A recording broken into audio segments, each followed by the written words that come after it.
Really, really appreciate everybody taking the time. So for anyone who doesn't know, I'm Joe. I run the Independent Podcast Conference. This is going to be its 6th year in 2020. We're holding it in Swedesboro, New Jersey at a Holiday Inn. It's awesome. It's way cooler than it actually sounds, not being in Philadelphia and at a Holiday Inn. But it's a very cool location, as some of you who have been there can attest. I know Tom and Matthew both can attest that it's a pretty cool location, and that's why we're bringing it back there. Even though this past year, as Phoenix knows, we were and Ken knows, we were in Atlantic City at Ocean. Awesome venue, just very expensive. Well, these guys were there too, but very expensive and just much further away from pretty much everybody to get down to Atlantic City. So it was cool, but we ultimately decided to bring it back to Swedesboro. So September 24th to the 26th, 2020. IndiePodCon.com. Black Friday starts now. Actually, it's supposed to start on Wednesday, but if you log in between now and December 1st, the morning, like midnight of December 1st, you can use 25% off code Black Friday to save 25% off of your ticket. So if you haven't bought a ticket yet, I'd suggest you buy it because it will not be cheaper than that. Normally, we offer a 10% discount if you listen to the podcast, which is the Indie Pod podcast, which runs every Wednesday night. You should totally join us. It's in our Facebook group, and if you haven't joined our Facebook group yet, IndiePodCon.com/group to get in on that. We have a Facebook Live every single week, recording the podcast, answering podcast questions, have great experts like people like Mathew who come and answer. So come join us, IndiePodCon.com/group. Join the Facebook group.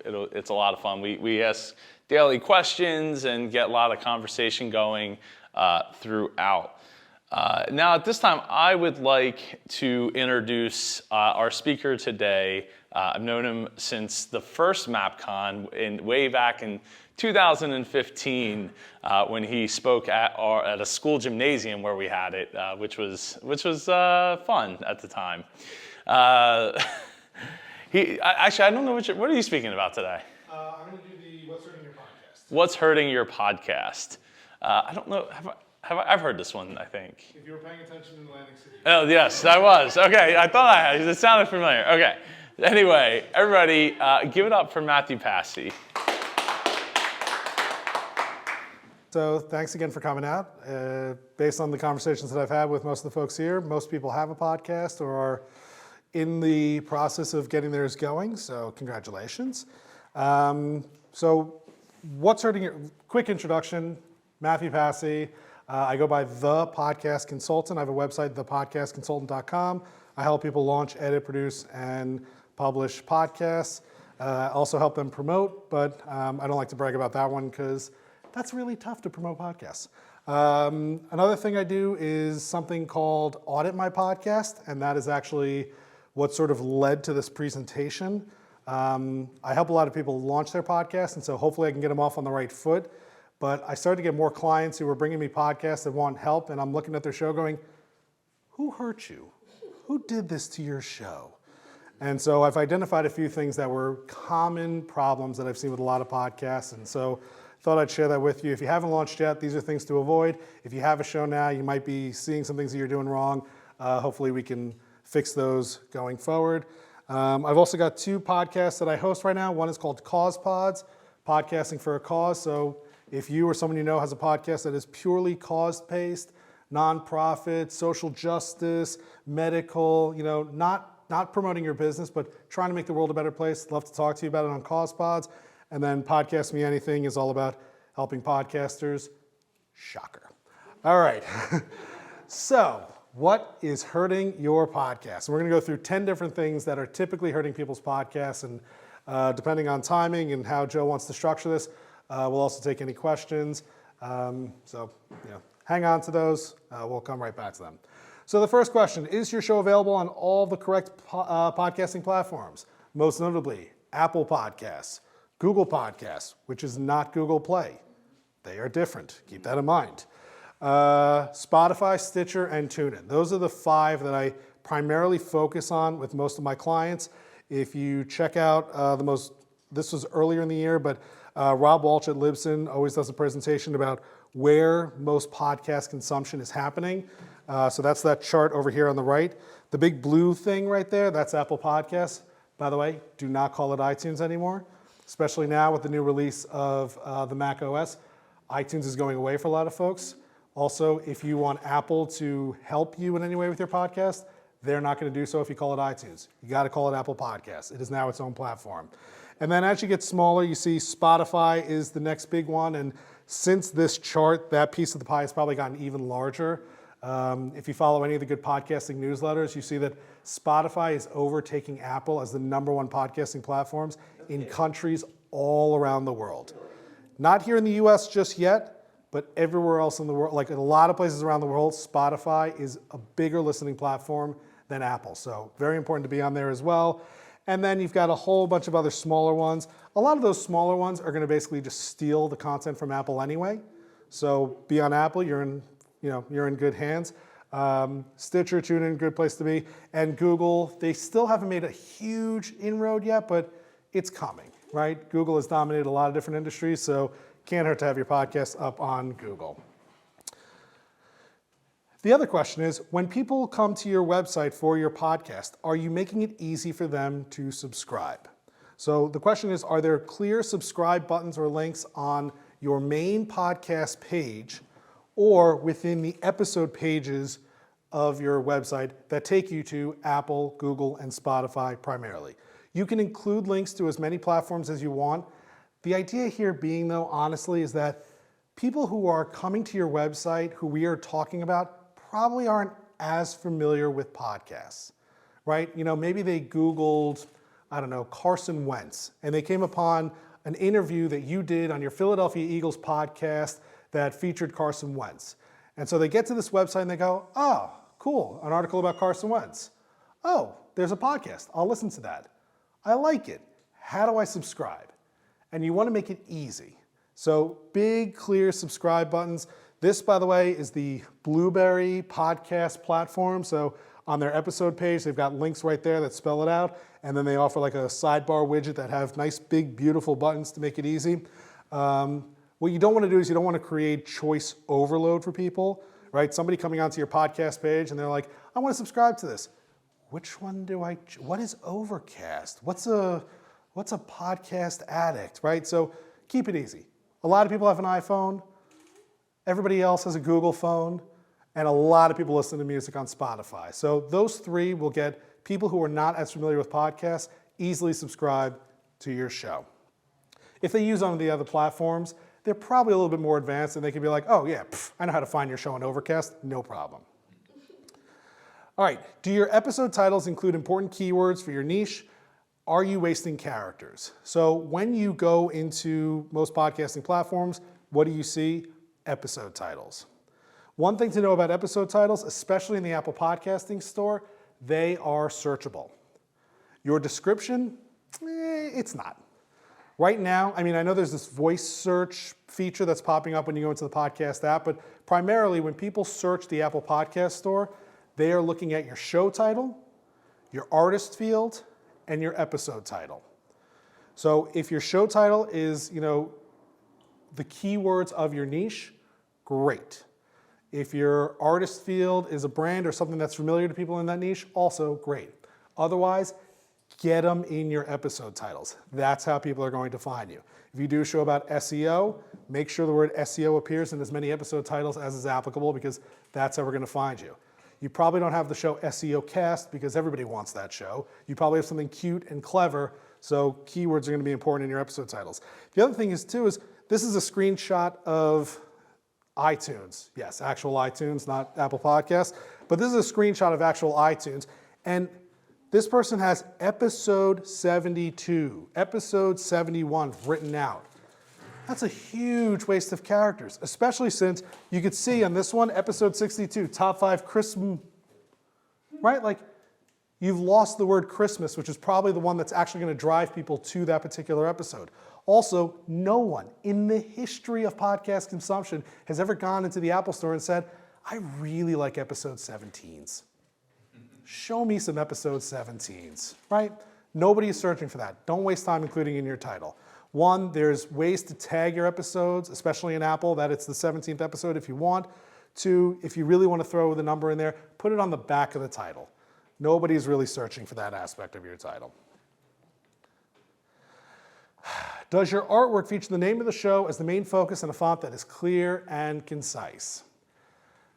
This picture is not just some arbitrary picture that I put up there. This is someone's show logo. Who is this? Who is this and what is this show about?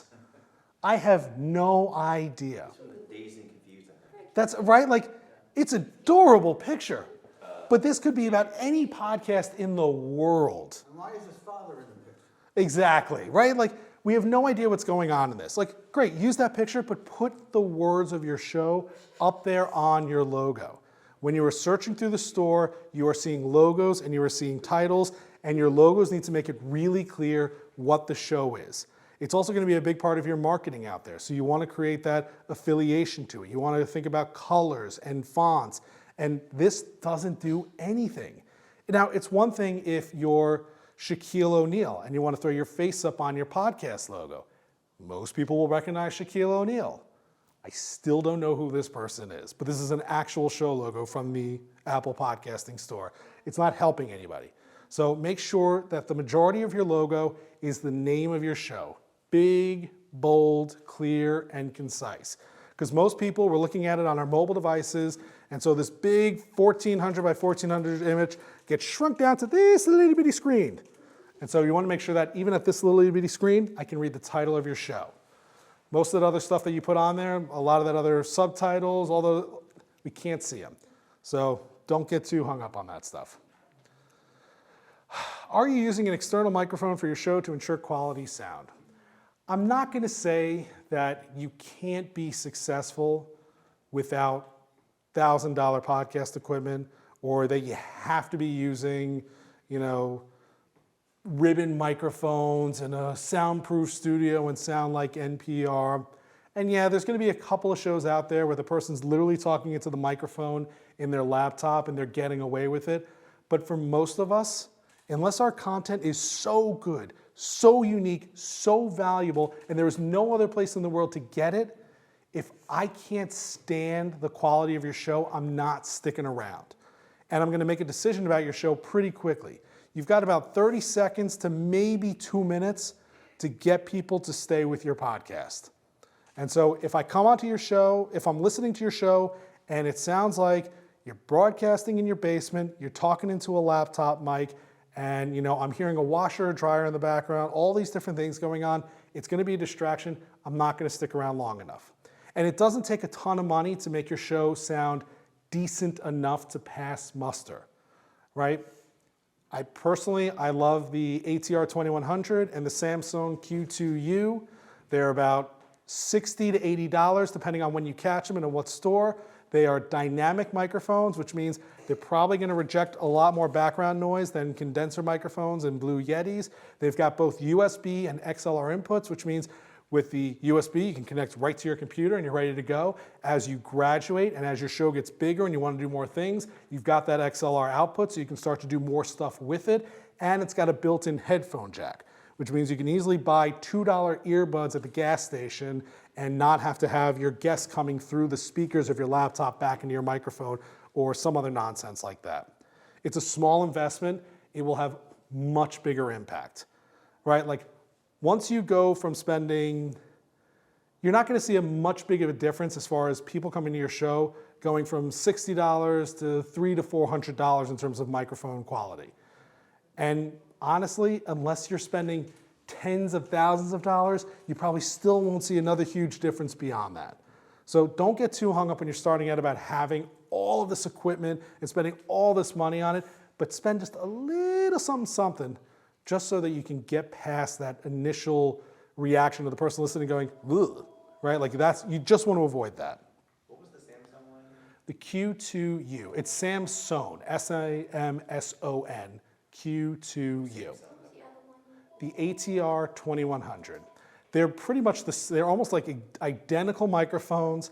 The Samsung tends to be a little bit cheaper. It actually comes with a better tripod. So ATR 2100. Who makes that? Audio Technica. The Audio Technica comes with this little itty bitty tripod that if you put it on your desk is probably too far away from your mouth to use it. The Samsung, you can extend a little bit more.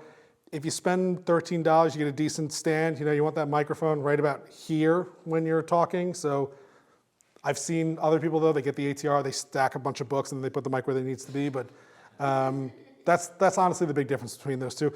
Also around the holidays, the ATR tends to sell out a lot because it's a really popular suggestion. And also Prime Day's coming up, right? Holidays, Black Friday, all that stuff. These mics are gonna go on sale. So if you don't have one, if you need one, if you have a friend who's starting a podcast, like, you know, point him in that direction. Do you make your audience wait too long before they hear your voice, before you start discussing the episode topic?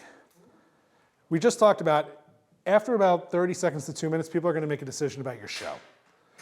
Whether or not they're coming to you for the first time ever, or even if they've listened to a few episodes, are they going to continue listening?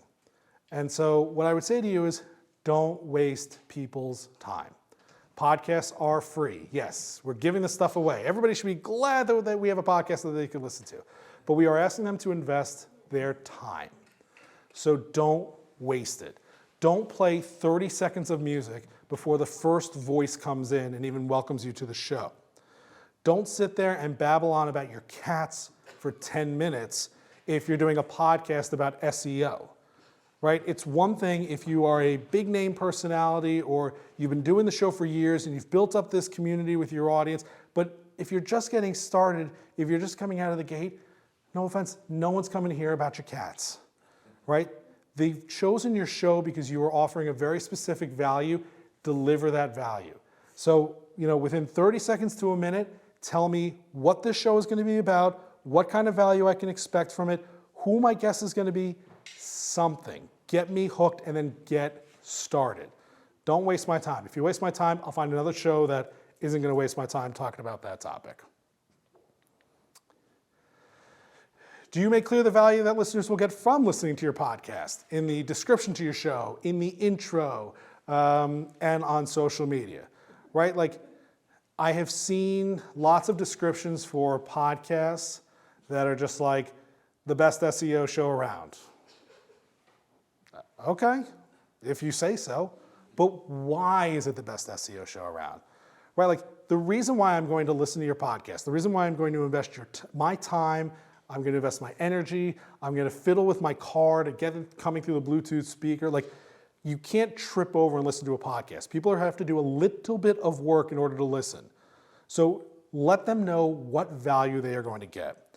So somewhere in your description, in your intro episode, or in the intro to your episode, very concisely and very quickly state the name of your show, why, what value you are going to deliver. In other words, what are you as the audience going to get from listening to this podcast or this episode specifically?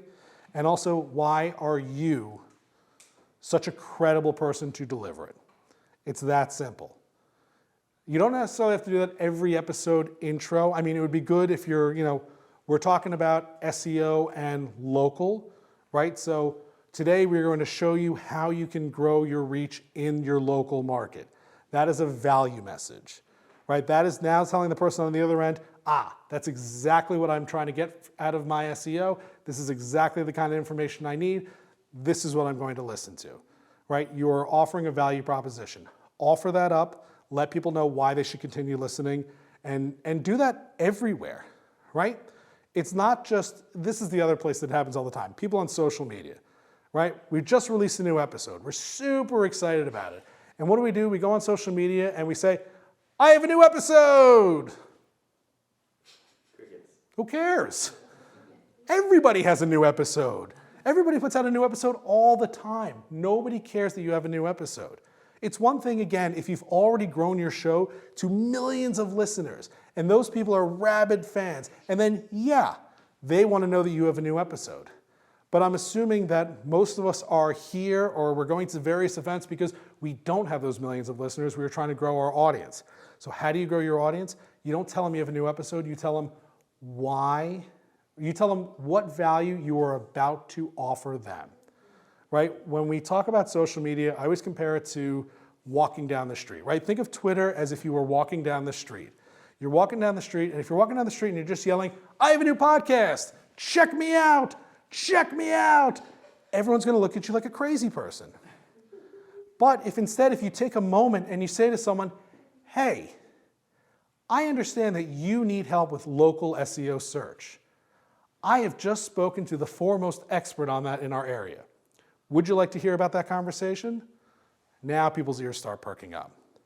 The other thing to think about when you're doing your social media, your marketing for your podcast is, it's sort of an outdated example, but I'm going to give it anyway, is the 11 o'clock news, right? I don't know if people still watch broadcast TV, but if you are used to watching live broadcast TV, at 8 o'clock at night, you start sitting down for primetime television, and the local affiliate has a tease for their news, right? Here in the Philadelphia market, ABC6, right? They come on, they don't say, we've got a new episode of the news at 11 o'clock, come check us out. We know. It's always at 11 o'clock. Like that, we know it's going to be there. What they do is they say something like, is your water killing you? Find out at 11. The latest changes to SEPTA fares. Find out what that means for you. Right? They're not just asking you to listen, they are giving you a reason why you have to listen, why you can't not listen to what they're about to tell you. It is information that you need, it is information that you want. So think about your teases, your marketing, your social media in that respect. Don't tell me why you, as the podcaster, want me to listen to you. Tell me as the listener why you were about to give me value. And that will make a huge difference. And I apologize, I think I just tapped the mic a couple of times while I was doing that, so you might pick that up in the recording. You know what, and I guess I combined all that into the next slide, which is all about social media.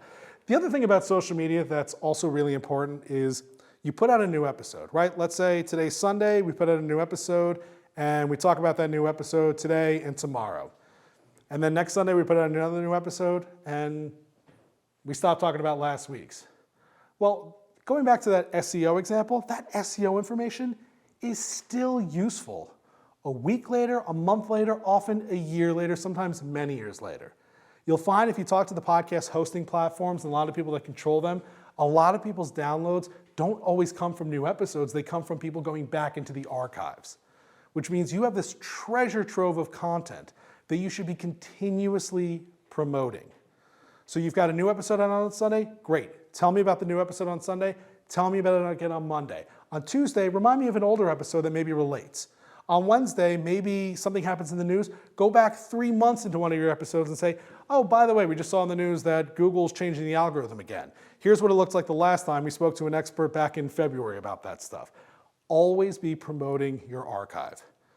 Because the person who is looking for information on SEO may not be interested in local today, but they may discover one of your past episodes that you're no longer promoting was useful to them. And so now you've got them hooked on that, and now they're thinking, wow, this person was good about this content. I wonder what else is going on in the archive. And so they'll start to listen, subscribe, check out the old stuff, and eventually get caught up. And this is how you really build your audience. So don't give up on your old content just because it's been a week old. Now, look, if you're doing a daily news podcast and the story is the Dow is up 200 points today, yeah, don't promote that one 3 weeks from now. That's not going to do anybody any good, but if your content is evergreen enough and generic enough and is going to work, continue to promote it. It's always good content for you. With each of your episodes, are you creating a blog for it, essentially? Are you creating a landing point for your content? Right? All the platforms, or I should say most of the podcast platforms, are really good about saying you can upload your episodes, we create your RSS feeds. In fact, we'll even create a website for you. All right, cool. Those websites are usually not all that special. Also, why am I throwing my traffic back to them? Right? Most of us are using a podcast because we are building our own brand. We are accelerating our own brand. We have other things that we are doing on top of the podcast. And so control that narrative, control that traffic. Get people to your website.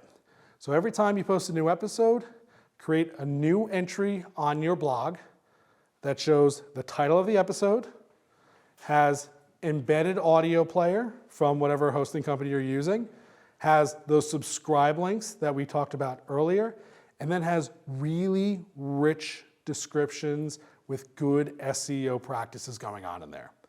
Things like minimum number of text. I think at least 300 words is a good starting point for good SEO. Think about using headlines, not just the one title at the top of the page, but think about breaking up your content with H2 and H3 tags. Use some images in there. And when you upload those images, make sure you are using good metadata on those. Don't just upload file KL5397855 blah, blah, blah, blah, blah, blah, blah. Call it what it is. This is Matthew's presentation on podcasting at the Philadelphia Podcast Meetup. Why? Because now all of those words just became searchable. On CausePods, whenever I upload one of my guest episodes, I upload the logo to their show. And I say, the name of the person's show, podcast logo. Wouldn't you know, when you search for those people's shows and you do an image search, my site tends to come up more often than theirs, because I'm using the words that make sense for that search. So make sure you're using properly tagged images as well. A good bullet list is nice. Google likes that. I'm not sure why, but they do. And links. Links are so important. I mean, it's more important to get people to link back to you, obviously, but we can't always control that. But it's also good to link out to other sources, to make those connections on the internet, to say, I interviewed so-and-so of this podcast, throw a link to that podcast. Because now you're creating these associations, you're creating these relationships, you're showing Google that you have deep, rich, informative content. And so, make sure you're doing all that stuff. The other reason that you want to do this is because when you go to post your episodes on social media, right, you just put out a new episode. Here's my link to the episode in Apple Podcasts. Well, what if you just came across that on an Android phone? You've basically just said to that Android user, I guess you don't want my business. That's what you've told them, right? Same thing if you do it the other way around. If you put out a link to Overcast, well, I don't have Overcast, or I don't have an iPhone, I can't use that. But if you drive people to the episode pages on your website, one, you've got the audio player right there. So if they want to listen, they can play right away, boom, that's a download. Two, if they like it, you've already provided all those subscribe links that we talked about earlier, so they can find the platform that they want to use quickly and easily in one click. You reduce the friction from turning someone into a first-time consumer to a subscriber and follower who's getting notifications about your new episodes. The other thing too is if they're on your website, you can do your email list pop-up on that page, right? You can have your social media icons up at the top or at the bottom or on the sidebar. The other thing too is they're like, wow, this is kind of cool. You know what they're going to do to learn more? They're probably going to click on the logo on your website in the upper corner, right? Isn't that what you do when you go to a website and you're like, how do I get back to the home page? You click on the icon in the upper left corner. You click on that icon up there and you go back to the person's home page. Well, if I'm on Libsyn or Blueberry or somebody else's platform, that's not your logo. So if you do it all on your website, you've got your wrapper, your colors, your fonts, your links, you control that traffic. So it's really important to take that extra step, take the extra time to build the blog where you're going to share your podcast from. And this way you can do a lot more with that traffic than just earn the one click. And the most important thing of all is, are you having fun creating this content? If you are doing this for any other reason other than pure enjoyment, you're probably not going to do that great of a job, right? Like the best podcasters out there would put on their shows even if they only had one listener, right? And if you do it with that kind of passion, it's going to come across on the microphone. You're going to smile while you're recording. You're going to be excited about the content. You're going to do that interview with so much passion and curiosity, and you're going to be asking great questions and wanting to learn more and really getting down into those details and getting information that is going to be useful to the other people like you who are passionate about this topic. If you don't want to be there, I'm going to hear it in your voice. I'm not going to want to be there. So if you're no longer having fun doing this content, if you're no longer curious about it, if you're no longer interested in it, it's okay to stop. Maybe that means you take on a new podcast. Maybe that means you shift to something else. But if you are enjoying it, if you are smiling, if you are excited for podcast day, like, yes, everyone's out of the house, I can't wait to go record my podcast. It's not going to happen overnight, but that is what's going to eventually lead to a good show. So make sure you're enjoying it while you're doing it. Make sure you're having fun while you're doing it. Make sure you remain naturally curious, naturally passionate, and just go out there and do it as if you only had an audience of one. Because that's really what's going to make the difference in whether people enjoy it. So, it's not a huge crowd, so there probably won't be too many, but any questions based on what is said there, or maybe this made you think of something else that I didn't cover? So if you are interviewing someone who is not physically at your location, how do you ensure that their sound quality is up to par? Oof, that's a great question. And let me tell you, I have a whole presentation on just that. I could do 40 minutes on that topic. I won't do 40 minutes on that topic, but I'll give you the short answer. The short answer is you make sure that you're using a platform that makes it easy for them to talk directly into a device. So, a lot of people want to use Skype or Zoom or something like that. And when you talk to your guests, you say, hey, do you have a microphone? They say, I don't have a microphone, I'm not a podcaster. Okay, do you have earbuds you can plug into your computer? No, not really. Okay, well, we don't want that person to sound like they're talking on a laptop speaker either. So what I usually coach my clients to do is, one, we have sort of like a guideline for our guests.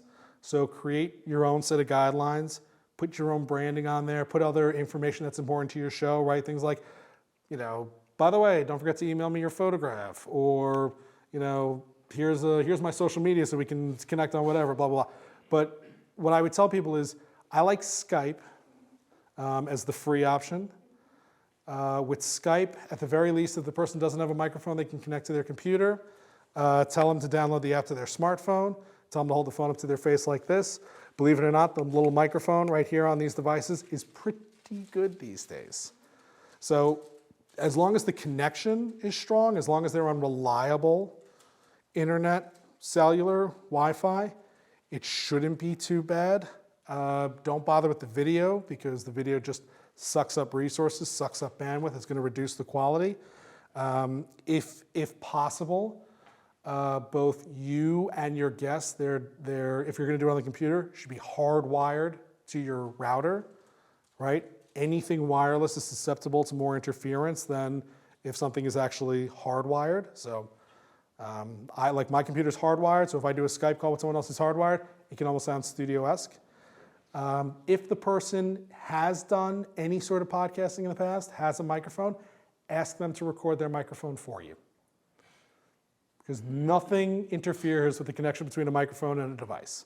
So if you are that lucky and you got somebody with that kind of know-how and knowledge, ask them, hey, would you mind just recording your mic for me? And you'll sync it up later.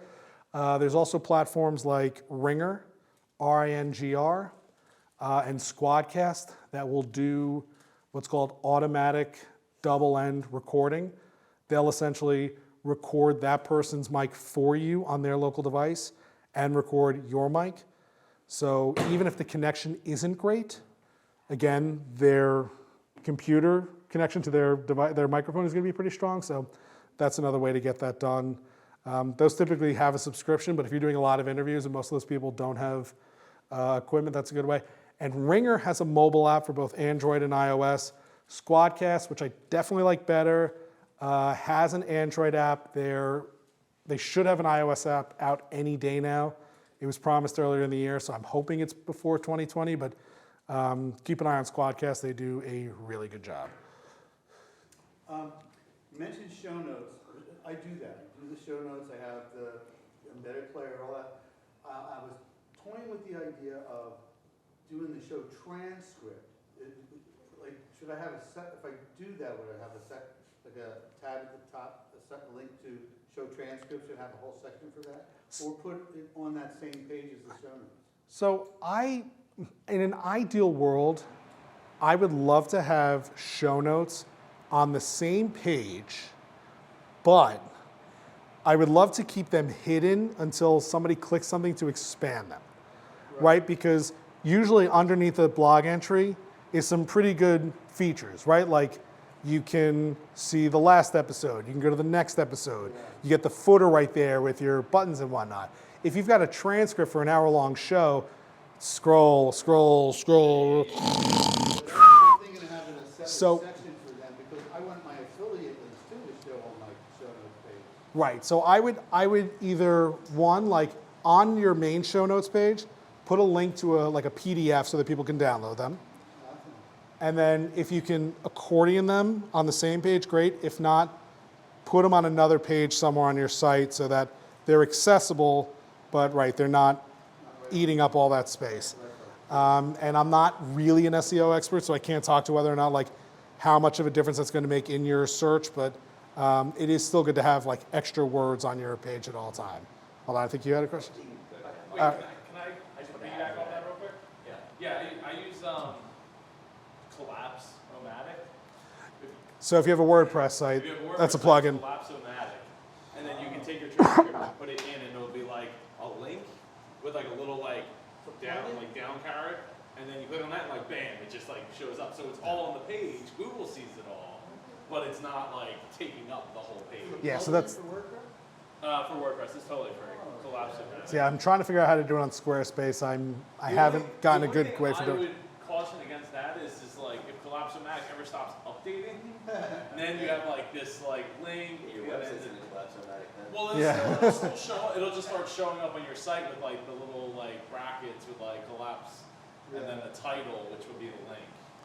So it's a small price to pay to potentially have a ton more words in your. And there is some coding out there to do that without the plugin Oh, yeah, necessarily, without- but you can do it without a plugin. I don't know how to do it without a plugin, But yeah. you know. So, but Collapse-O-Matic has been around for a number of years now, so it's a very simple thing. and honestly, by the way, transcripts are not just about SEO.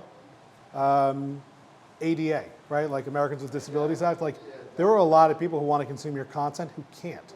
And so it is really useful to put that content out there. Again, even if you want to upload a PDF that says, find the full transcript right here, great. I tend to put a link to the PDF and the text, so this way people can choose if they want to download it, they can have it, you know, maybe they want to read it later, that's up to them. Oh, no, I was just going to add that it is worth doing a transcript, as I understand, because Google has started indexing transcripts now for searches Yeah, and so Google, a month ago. yeah, so Google and Apple are actually going to start like searching the audio itself. I'm still sort of wrapping my head around exactly how that's going to work.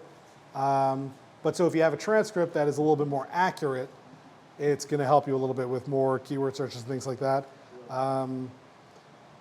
It is also an expense, so you know, pros and cons. There are ways to do it a little bit less expensive. You can use like a Descript or Temi is one that'll do like automatic transcription. Yeah, I forget the one that was brought up a bunch of times at NavCon. Rev. Rev was one of them. Yeah, Descript and Temi. Otter? Oh, Otter.ai is another one.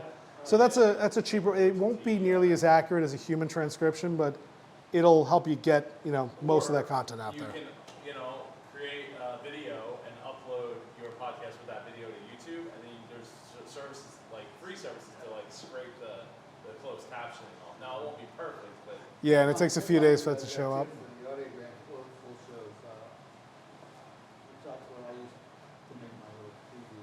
Yeah, I mean, if you're doing audiograms, by the way, definitely put the subtitles on there. The reason being is that most people, when they look at social media, they're not wearing headphones, they're not listening to what's going on. And so it's great to have a visualized audio player show up, but it's another thing for someone to look at it and be like, what are they talking about? So a little bit of text will be very, very useful. So, follow-up comment to what you asked. I was interviewed on a show, and I thought this was really creative what she did. She sent me in the mail these M-Pals. You ever see these? The M-Pal headset. See, that's like an $18 product.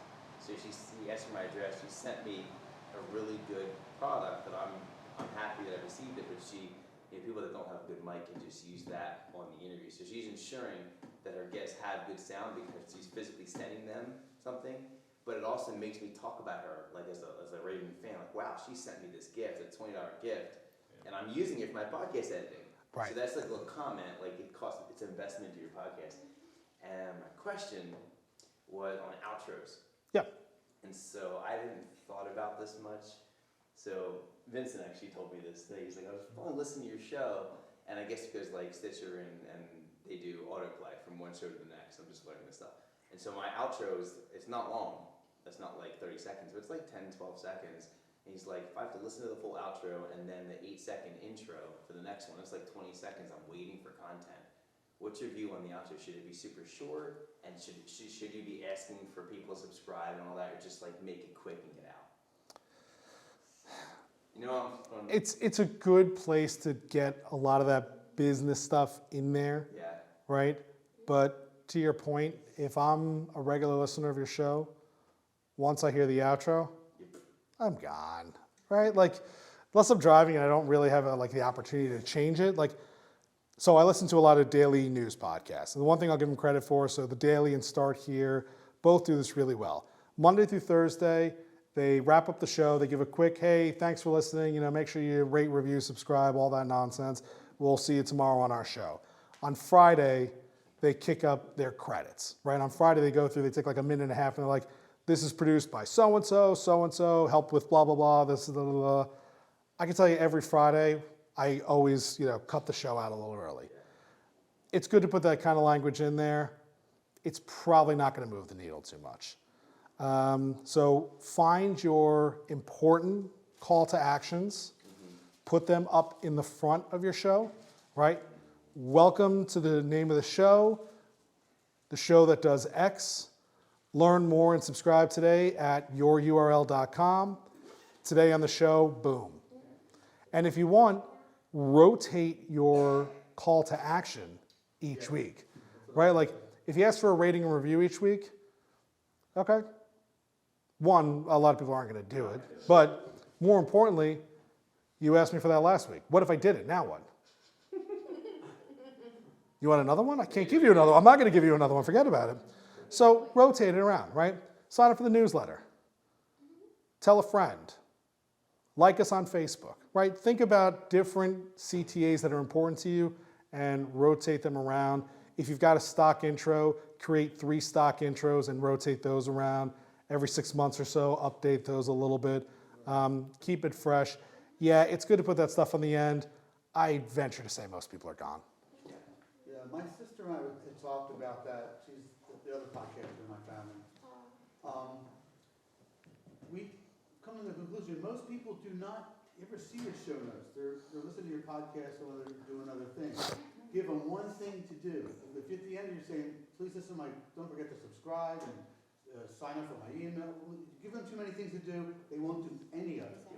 So give them like one thing at the end of each episode. Well, and if you're doing a very technical show, right, or you're doing a show that, you reference a chart, let's say, right, like in that show, make it clear. Oh, we know we're talking about this chart. There's a link to that chart in the show notes, right? And so put that not only on your website, but yeah, put it in your Apple show notes as well. Put it in your Google show notes as well. Because, right, once I'm a subscriber to your show, I'm not really going back to your website all that often, right? I'm getting it on my phone. Every day it pops up, it's already there. But it's convenient that it has it right there. I can link to it from my phone, from my player. I could save that link, I could do whatever. Or email out, if you get people to subscribe to your email out those latest links, that latest chart, those show notes. The other thing, by the way, a lot of people don't do well enough, I think, with show notes. I've got one client who's doing this pretty well right now, is they're putting their phone number in there, right? Like, hey, we offer, we're talking about financial services. We offer financial services. If you're hearing that, give us a call. Well, most people listen to podcasts on their phone. If you put a phone number in there, phones are going to look at it and be like, that's a phone number. Just tap that. You can call the person. You've reduced that friction. You've made it easy to create that connection. So if that is part of your thing, make it easy. Most people are afraid to do that because they're afraid they're going to get a volume of calls that they can't handle. But in reality, very few people are going to actually take that call to action. And the people who are going to be the ones that you really want to talk to. Well, yeah, I mean, look, if you're doing like the Tom Tate hour, don't give out the home line, right? Like, I don't want people calling. But if you're doing the, You can get a Google Voice. you can get a Google Voice. But if you're doing the Meet Edgar social media marketing show, and you want people to potentially sign up for Meet Edgar, put Meet Edgar's email, put Meet Edgar's phone number right in the show notes. Because now if I'm hearing this and I'm going, man, Tom really made a good point about that. I need to contact them. Well, now they don't have to go search for you. They don't have to go do this. They're like, it's right there. Just to piggyback on the Google Voice, it can be problematic. Just give people your direct number. You're talking a 1% conversion rate. Not everybody's going to do it. I think people are overly obsessed that people are going to call them and all of that. I would say Google Voice is just problematic. Just give people your direct number. I'm just gonna give Joe's number actually. That's a great idea. Joe is nice enough, he will forward the calls to you. Okay, cool. He'll take really good message, he'll take really good notes. He'll enter everything into your CMS for you, or to your CRM. He'll write out the thank you card and put it in the mail for you. He's very good like that. All right, that's all I've got. Joe, you want to come back and take over? Yeah. By the way, can I share just a testimony for you, Matthew? No. No, I can't. I heard this at MacCon in IndyCon in Atlantic City. I was 2 weeks before launching my show. And there's probably 6 or 8 things that you just reminded me of that I immediately implemented in my new show, and it helped me a ton. Excellent. Off the top of my head, the artwork and Canva was one, and the not doing the episode things. The titles, Writing right? episode, yeah, I didn't do that, and also the metadata. So just like little things I hadn't thought of, It's the little things that are going to make the biggest but I difference. got that from your presentation in Atlantic City, so thank you. Well, no, thank you. Your check's in the mail. Yes. Affiliate link. Affiliate link is in the mail. It goes to Joe's house. The check does come from Joe's account. Yeah. Well, thank you, Matthew. Over Matthew Passy.